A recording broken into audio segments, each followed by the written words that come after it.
Giá vàng hôm nay 22 tháng 11 năm 2022. Vàng nhẫn giảm mạnh 600.000 đồng lượng. Vàng miếng SJC ngày 22 tháng 11 giảm thêm 100.000 đồng lượng. Eximbank mua vào còn 66,4 triệu đồng lượng, bán ra 67,1 triệu đồng lượng. Công ty vàng bạc đá quý Sài Gòn, SJC mua vào 66,5 triệu đồng lượng, bán ra 67,5 triệu đồng lượng. Giá vàng Vietinbank Gold đang là 66,5 triệu đồng lượng mua vào và 67,52 triệu đồng lượng bán ra. Vàng phú quý SJC đang mua vào mức 66,5 triệu đồng lượng và bán ra mức 67,4 triệu đồng lượng.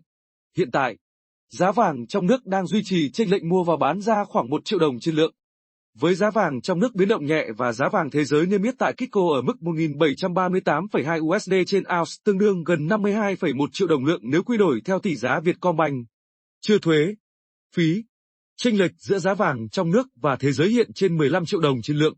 Tốc độ giảm giá của vàng trong nước chậm hơn so với thế giới dẫn đến SJC cao hơn 14,8 triệu đồng lượng. Kim loại quý quốc tế giảm khoảng 40 USD trên ounce so với mức cao nhất gần đây, trong khi vàng miếng SJC chỉ giảm 200.000 đến 400.000 đồng lượng. Riêng giá vàng nữ trang có mức giảm mạnh hơn. Với 600.000 đồng lượng trong tuần qua, công ty SJC mua vào 53 triệu đồng lượng, bán ra 54,1 triệu đồng. Giá vàng thế giới giảm 10 USD trên ounce, xuống còn 1.742 USD trên ounce vào sáng ngày 22 tháng 11. Kim loại quý chịu áp lực giảm khi chỉ số đô la Mỹ tăng lên. Lợi suất trái phiếu Mỹ đã tăng trở lại. Kỳ hạn 10 năm lên 3,833% trên năm. Thị trường vàng đã giao dịch cầm chừng trước kỳ nghỉ lễ tạ ơn của Mỹ. Một số nhà phân tích cho rằng, kim loại quý sẽ tiếp tục gặp khó khăn khi Cục Dự trữ Liên bang Mỹ Fed duy trì lập trường chính sách tiền tệ tích cực. Lãi suất dự kiến sẽ giảm tốc độ tăng 0,5% vào tháng tới nhưng mục tiêu cuối cùng tăng trên 5% trên năm vẫn giữ nguyên. Mặc dù vàng đã đạt được mức tăng ấn tượng trong thời gian gần đây, nhưng tâm lý thị trường đã thay đổi sau các bình luận diều hâu của các quan chức Cục Dự trữ Liên bang Mỹ Fed. Trong phát biểu gần đây, các quan chức Fed cho rằng cần phải tiếp tục tăng lãi suất tích cực để đạt được mục tiêu đưa lạm phát về mức mục tiêu 2%, kể cả khi hành động đó có thể đẩy nền kinh tế vào suy thoái. Trong năm nay, Ngân hàng Trung ương Mỹ đã có tổng cộng có 6 lần tăng lãi suất, trong đó 4 lần tăng lãi suất gần đây nhất tháng 6, 7, 9 và 11. Fed đã quyết định tăng lãi suất thêm 75 điểm cơ bản. Chính sách tiền tệ tích cực của Fed đã khiến vàng giảm đáng kể từ tháng 3 cho đến đầu tháng 11. Vàng được giao dịch với giá trị cao nhất trong năm nay là 2.078 vào tháng 3.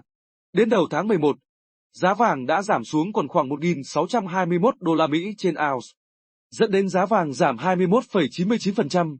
Trong tuần đầu tiên của tháng 11, tâm lý thị trường thay đổi do tỷ lệ lạm phát đã giảm nhẹ và các nhà đầu tư coi mức giảm nhẹ này là tín hiệu cho thấy Fed sẽ bắt đầu nới lỏng chính sách tiền tệ mạnh mẽ của mình. Điều này khiến vàng tăng đáng kể từ mức 1.621 đô la Mỹ trên ounce lên mức cao nhất trong ngày là 1.792 vào thứ Ba tuần trước. Do chỉ số CPI giảm từ 8,2% xuống còn 7,7% so với cùng kỳ năm ngoái vào tháng 10. Các nhà đầu tư tin rằng Fed sẽ trở nên ôn hòa hơn liên quan đến việc tăng lãi suất sắp tới. Tuy nhiên, trong phát biểu mới đây, Thống đốc Fed Christopher Waller đã nói rằng Fed cần phải tiếp tục tăng lãi suất và giữ chúng ở mức cao trong một thời gian cho đến khi lạm phát về mức mục tiêu. Waller lưu ý thị trường hãy ngừng chú ý đến tốc độ tăng lãi suất mà cần chú ý đến mức lãi suất cuối cùng. Những nhận định được đưa ra mới đây đã thay đổi đáng kể tâm lý thị trường liên quan đến giá vàng. Giá vàng chạm mức cao nhất 1.790 đô la Mỹ trên ounce vào đầu tuần trước nhưng đã quay đầu giảm 3 ngày liên tiếp xuống gần ngưỡng 1.750 đô la Mỹ trên ounce.